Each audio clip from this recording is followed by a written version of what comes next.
Let's try it now. All right. Welcome to Gravity. This is our Clearview cockpit, and it sort of represents a lot of improvement from Air and some of the things that we've done to sort of expand on the things that we thought were working well in Air, improve those things, and then address some things we thought we could do better.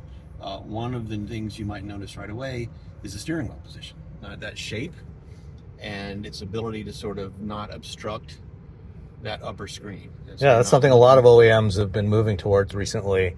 Either if they have a top screen like that so it doesn't cut into it, or in some cases where they have a traditional instrument cluster, still using this sort of wheel, a little bit taller though, with a flat top and bottom, and then a larger radius on the sides, so they get more open space in here to see the cluster.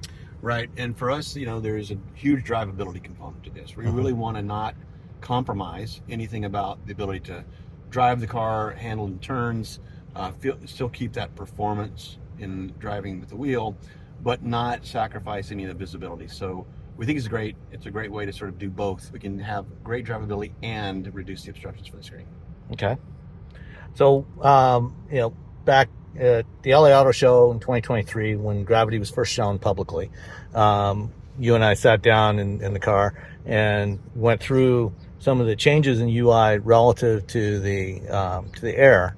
That has changed further in the last 16, 17 months. It feels like a lifetime. Yeah. So let's go through and how does the system work now, and what are some of the highlights of what's changed? That's a great question. A lot should be familiar if you remember back that far, with some definitely new things that we're super proud of. I'll walk you through. On the left side of that top screen there, we still have that car control space. It's dynamic, so what that means is it knows the car state. Those buttons for the front and trunk, you need to have them when you're parked, not so much when you're driving. So the car state will hide those to clean that space up a little bit. Just to the right of that are notifications. So if you were to swipe up on that notification, you can remove that. Swipe up on that one too. And then behind that is our new widget space. So we had that at the auto show, but we built out more widgets now. And those are intended to give you, again, a kind of a glanceable bit of content about the car. So if you swipe on those left and right, you'll see that's our efficiency widget, and then tire pressure, trip computer, Zen, because sometimes you don't want anything. Yeah. Right? And by the way, the Zen is new. Okay. And then we'll talk in a minute about in the middle our ADAS screens. Those have changed, and you're doing a different visualization system than we were doing in Air and at the auto show. On the right side, that's still our new home screen, but now built out as a framework to show more glanceable information. So if this were the first time you got in, this would be a setup screen. I'm going to dismiss that. If I choose a media source here, I'll choose the radio just because on your smart speaker, it will give you glanceable information about the application. So the media app is saying, hey, here's something to know about my app. It's this radio station, that's the song that's playing, plus some core functionality. So that framework, we showed it in the auto show, but we hadn't built out the framework yet. Now we've built it out so it works as a system. And you also have another little exactly, one over here as well. And that's a little information widget. So what that does is, maybe I don't have these screens up. I've chosen navigation, and I still want to know what the song is. Right. The thing you saw at the auto show was our changed from Air to this pilot panel, moving it from the portrait orientation down a little bit lower in the car to higher, up more into your eyesight from the road, and in this landscape space, and more ergonomically placed to support typing and engaging like that. And if I were to just hit go here, we'll see what is somewhat like Air, where now I have a following route view in this screen and an overview in this screen. Right, unlike Air. Something I liked in the Air is having both of those available at a glance. We like that. However, we listened to our users who said, yeah, but once this is going, maybe I want to change the media and keep this going. Yeah. And that ability to have these spaces independent, to make this media and this navigation, or do something in the middle and say, maybe I just want home and I can still follow the map here, and I have the turn by turn, but I want to do media here. Like, that's the flexibility. So Okay. I can do this and that. And that message about compromise nothing is really about an and. How do we do this and that? So what we did not have at the auto show, nor do we have in Air, is the new system that we're using to represent the state of the car. Just getting the heads-up display Yeah. here. Yeah, Although it's not capturing the color correctly. It's showing it in green it's on going to the. be green or red or some Yeah, flaky but- color. But still, yeah, seeing that kind of show you animation what that there looks is like pretty in cool. a minute. This is our new car controls page. It builds on Air in an important way. We like technology. We're a technology company, but we keep it behind the scenes to support experiences. So what we wanted to do with this space is still have these modes, these drive modes, that give you something about the character and the nature of that performance state, but also build in the functionality to represent the states of the vehicle. And that's my car. It's my color, my exterior color, my brakes, my trim, all of the interior. That's an accurate representation because we take a configuration file, we load it in, and now that's my car. So the technology, it's aesthetically cool because I think this is freaking cool. It helps us with transitions. So we can do these things that make the car feel a little bit more engaging, but it's also functional and helps me understand the state of the car. So that's new. We did not have that at the auto show. We've also used that same system to build out our Seats app. This is a new application. Now, most people, when they get in the car, they grab the controls, the hardware controls, and they adjust their seat. You can do that. And we have our new Seats app. And what we did here is we leveraged, again, this technology and made it a little bit more intuitive to make adjustments. So I can reach over, and if I want to use a screen, I can do that to make adjustments, or I can use the hardware controls. We also used that to solve a problem for us. So to me, these are design challenges I like to figure out how to address. You're probably clear that's your seat. But if you want to adjust the right rear seat and put heat on it, you might get confused because we'd show you a view as if you turned around and looked at it that would put the right seat kind of on this side. And people were getting confused with that. So we use the sort of technology to make that transition not only cool, but to give you context. Now I know that's me, that's the right seat. If I wanted to put heat on this one, I know how to do that, right? Okay. So again, a different way for technology to serve a purpose. And in this case, different from Air, different from what you saw at the auto show. Another thing different, so we added our energy app. So, if we can't get energy right, like it's just like, who are we, right? We've got to get that right. We had charging and we've added some charging features here, but we've also said, we have to focus on energy as a pillar of experience. So we've added, we call it our range spider. We've surfaced then, at a glance, all the places I can go on the range that I have. I have 66% state of charge. Here's where I can get with that, right? I can go to these places and I can see, without having to go do navigation yet, where are the chargers and what do they look like? Oh, and there's a charger, and where is it at and what's it got going for it, right? So this is something we do for emotional reasons. I want this to be the first best EV for people. And having that ability to sort of emotionally understand range and see and get confidence on where I can go and where the chargers are, and feel like, okay, I'm covered. I feel more comfortable, is a part of that range. And plus, I can turn on an energy saver. I can extend the range with some change.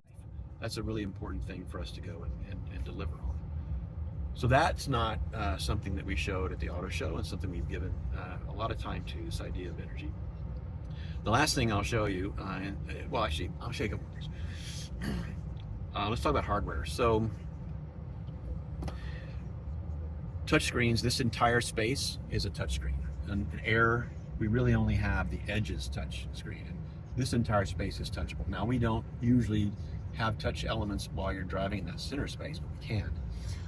So you can touch the screen, you can reach over and do things. However, we believe in our DNA is about giving you hardware to do some key things with. So yes, I can touch the screens, and I have these hardware controls. And on your left side of the steering wheel is a new control. If I swipe left and right, which you just did, you change the widget.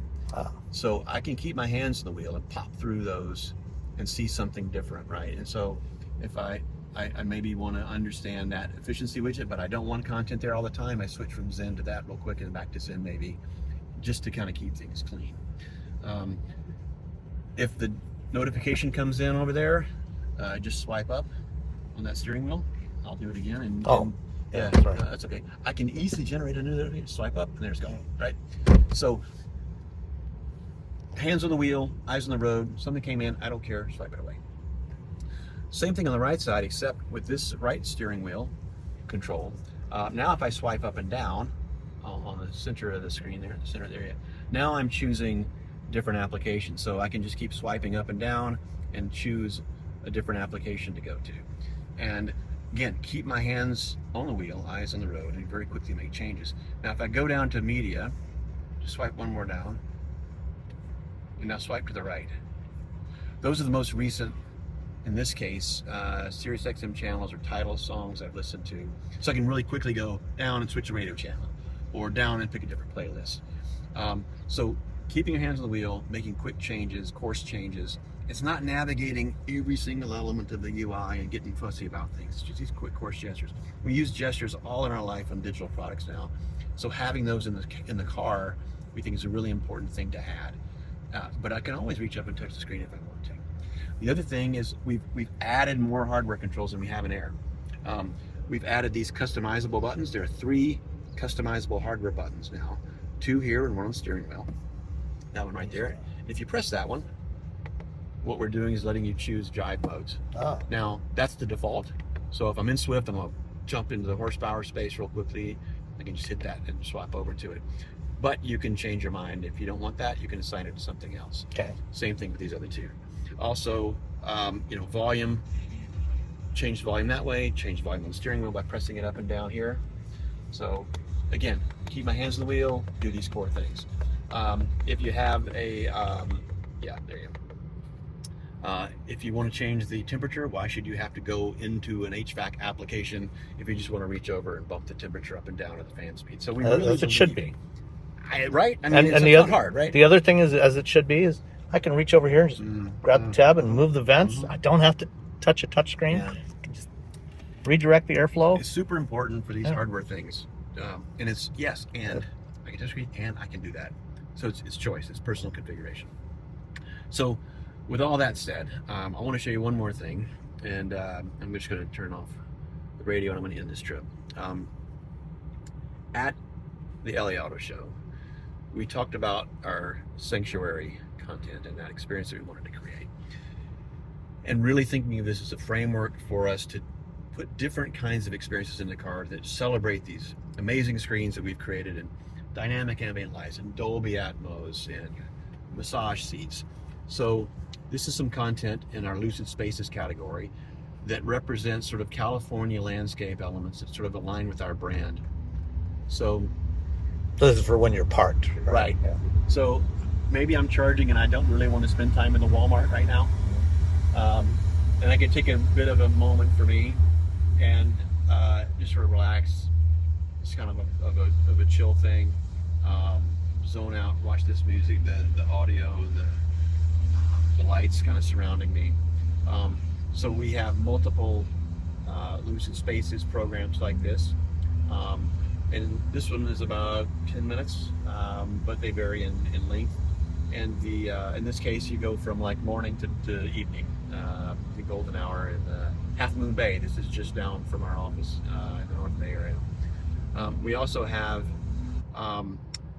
we've worked with a company called Metatopia that create wellness content for us. So I'm not an expert in wellness content, but we partner with people who are. And so this content is really meant to give you a way to sort of practice mindfulness, understand wellness. This content isn't guided, but again, it's meant to just kind of pay off on this minute that you can take to relax. Our Singing Bowls content here is just this really nice kind of moment. And the screens, the 6K screen and the richness of the color and the richness of the blacks at night, it's just a nice place to be. It's just a nice place to be. And by the way, the sound system, it's better than my apartment. Yeah, it sounds really good. And so that opportunity to kind of hang out in here and feel like this is a really nice place to be, because you've spent money in this car. You've got these technical capabilities. How do we exploit them and give payoff to you? This one is not guided. You know, some of our content is guided, and it's intended for the car. So, you know, Metatopia, they have a phone app, they have content. We could have said, hey, give us your content. We wouldn't want to do that. We wanted to make content specifically for the automotive space for Gravity. So we asked Metatopia to sort of think about these scenarios. This is like, I'm on my way home, it's been a long ass day. I maybe, before I start, I'm listening to this content. I'm just taking a minute to relax before I hit the commute in the 880. This is a breathing exercise. You are in the driver's seat of your life, and you're moving forward with intention and clarity. This breathing exercise will provide a moment of tranquility to let go of the exhaustion of the day. Let's take this time to unwind as we practice together. Now, maybe I got to get going. Throughout this breathing exercise, I dropped it in gear. I'll invite you to inhale and exhale with a certain level of awareness I'm still able to bring hear. calmness I'm still and peace able of to mind do into the your breathing inner exercise. space. And During this practice, with if I'm each parked, exhale, I you are can invited to let go of re-engage. anything But our unwanted sanctuary and framework feel lighter, just like a understands dandelion the whose state of seeds the fly car, away along right? with It the knows breeze. where I'm driving, and it can move content around, so it can put video in the spaces, and when I drop into gear and video is not appropriate, it can remove that video. It can still manage the audio states of the car.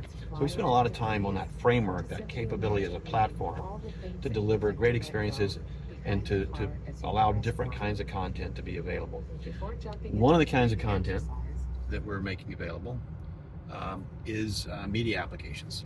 So coming this year, we have several video applications that I'm sure are on your phone and that are intended to then play in this space. I'm going to show you a video of what that's going to be like.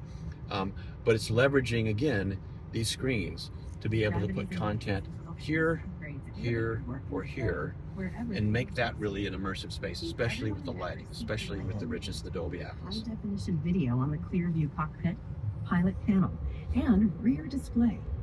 Pick a partner app and then blast off to explore new planets and visit other galaxies. So, for example, while you're driving, get kids in the back, they can be watching something on the back Exactly screen right. while you're driving. Exactly right. Kids see this in the back, and we've created this framework. You know, we could put a background back here. So if I am parked and we're watching together, this is less than it's not quite a black screen, right? There's something that's a little fun. But yeah, if I drop it in gear, the kids get the video. Audio is still there, but we can drive. Okay. One other thing I want to touch on, you showed the map earlier, the spider view. For route planning, if you're going to do a road trip, does the system now, once you put in a destination, can it tell you, okay, along here's the route and here's where you should stop, how long you should stop for, that sort of thing? Absolutely. Let's actually do that. So someone was asking that question earlier, and they said, hey, let's go to Napa. I said, great idea. So if I selected Napa and I'm going to hit go here, I mean, it's a ways off, and you know what? If that were range, if I looked at my range, I know I'm not going to make it, right? So it's going to have to add a stop here. So once this calculates, it's got the route. I'm going to get there with 13% as charge, and these are my turn by turn. This is obviously when I'm going to land there, and these are the stops I'm going to make. So it's effectively telling me, what my state of charge is going to be when I arrive, how long I'll need to charge for, and I can decide based on settings. Maybe I want to arrive at a little bit different state of charge, or I want to be able to control some things about how that route is planned. So I can say, okay, what's my minimum range on arrival at the destination by percentage or distance? I can say, 20 miles or 40. Maybe I want to be a little bit. Give yourself a little more buffer, in case you find a charger that's not functional, or exactly. And then you know what? At these other stops, maybe I want to do the same thing there and just bump that up to 60, and maybe I can be okay. So we give that opportunity to sort of be a little bit more flexible with the automatic stops that are added. You could even say, you know what, I'd rather do fewer stops, and so I'll take longer to charge just to keep on the road longer. You can change the preferred networks. You can decide how you want to avoid certain aspects of travel.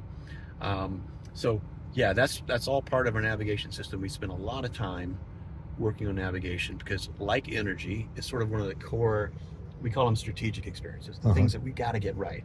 Energy, navigation, entertainment and productivity, safety and security, natural interactions, the ways in which you engage easily with the car. Those are key things, and we have to do a bunch of things, but we have to do those things really, really well. And that's what we spend time on, and we've invested in for the Lucid UX 3.0. And of course, you've got CarPlay and Android Auto support in here. We do, in fact. You've got a bunch of other apps that are available that you can run directly like you do on Air. Yes, so CarPlay we're in certification for right now. Okay. And so it's actually in the car, so you can basically see the implementation in our system. We work with Apple, or in the last bit certification, so Apple CarPlay is going to be available soon, and working the way you know and love with Apple CarPlay. Okay. Awesome. Thank you.